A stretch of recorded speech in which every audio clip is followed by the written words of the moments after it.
A woman is sharing her family's story after her son was severely injured in a crash. The other driver involved was under the influence, and WRTV's Amber Grigley shows us where this mother stands in her search for accountability. The chaplain was trying to tell me that Christopher had been in a car wreck, and it just wasn't.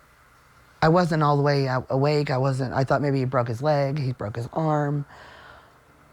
But what I walked into was not that. I walked into my child completely broken. Heal me, O Lord, and I will be healed. One of many scriptures and prayers Mary Armstrong recites daily after her world was rocked on May 23rd, 2021. We just knew that he had been hit by a car, T-boned, and that he had been in the car. It took him 30 minutes or so to get him out of the car because he had been flipped over and pushed down right in the ways of where Arlington and Southport are.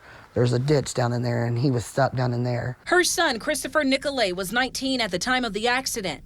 His injuries were so severe, he was not expected to survive. They also explained to us that Christopher, if he lived, he wouldn't be much of basically a vegetable. Christopher was in a coma, had broken bones from his jaw to his pelvis. His eye had been ripped out, and he experienced traumatic brain injuries. Life as he knew it forever changed. Yes, I have him, but I'll never have what could have been. I'll always have what was and what will be. It was later revealed the other person involved in the crash took a breathalyzer test at the scene and blew a .151, almost twice the limit for a DUI. Then you get the medical, the reports back and the things from the lawyer and find out that his BAC was that high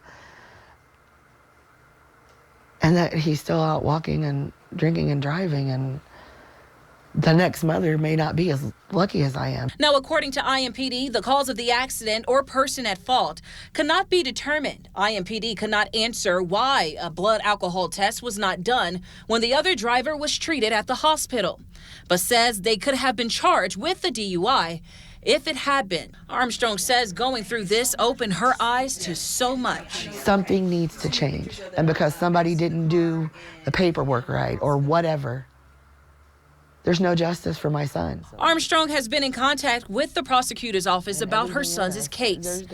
They directed us back to IMPD. I wanted to change just one person. Working for you, I'm Amber Grigley, WRTV. WRTV reached out to Mothers Against Drunk Driving about this case, and a spokesperson says they are speaking with Indiana lawmakers tomorrow about strengthening DUI laws.